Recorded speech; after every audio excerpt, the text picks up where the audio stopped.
আপনি কি জানেন আপনি যা দেখেন, যা শোনেন এবং যা বিশ্বাস করেন তার বেশিরভাগই আসলে ভুল? না, আমি কোনো কনস্পিরেসি থিওরি বলছি না। আমি বলছি আপনার ব্রেইনের একটা সিক্রেট মেকানিজমের কথা, যা প্রতিনিয়ত আপনাকে বোকা বানাচ্ছে। আজ আমরা জানব কনফার্মেশন বায়াস সম্পর্কে। এই একটা জিনিস বোঝার পর আপনি নিজেকে এবং আপনার আশেপাশের মানুষকে সম্পূর্ণ নতুন চোখে দেখতে শুরু করবেন। কনফার্মেশন বায়াস হলো আমাদের ব্রেইনের এমন একটা ফিল্টার যা শুধু সেই তথ্যগুলোকেই গ্রহণ করে যা আমাদের আগের ধারণার সাথে মিলে যায়, আর যে তথ্যগুলো আমাদের ধারণার উল্টো, ব্রেইন সেগুলোকে হয় এড়িয়ে যায়, না হয় ভুল প্রমাণ করার চেষ্টা করে।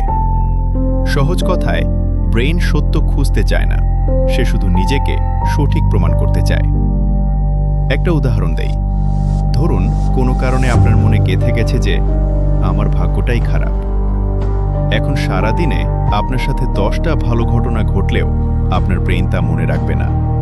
কিন্তু একটা ছোটখাটো খারাপ ঘটনা ঘটলেই ব্রেইন চিৎকার করে বলবে, দেখেছ, আমি তো আগেই জানতাম আমার সাথে এমনই হবে। রাজনীতি, সমাজ বা রিলেশনশিপের ক্ষেত্রেও তাই হয়।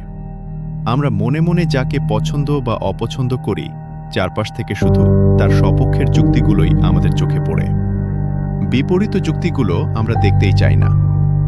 এর ফলে কি হয়? আমরা ভুল সিদ্ধান্ত নেই, অতিরিক্ত চিন্তায় ডুবে যাই এবং মানুষের সাথে অযথা দ্বন্দ্বে জড়িয়ে পড়ি। তাহলে উপায় কি? একটাই উপায়, সচেতন হওয়া।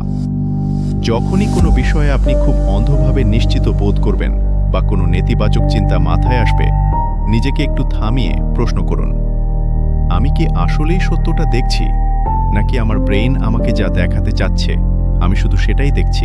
সাইকোলজি বলে নিজেকে জানা হলো পৃথিবীর সবচেয়ে বড় জ্ঞান। আপনার কি মনে হয়, আপনি কখনো এই কনফার্মেশন বায়াসের শিকার হয়েছেন? কমেন্টে আপনার অভিজ্ঞতা শেয়ার করুন। আর এমনই সব লাইফ চেঞ্জিং সাইকোলজি জানতে ভিডিওটি লাইক করে সাথেই থাকুন। ধন্যবাদ।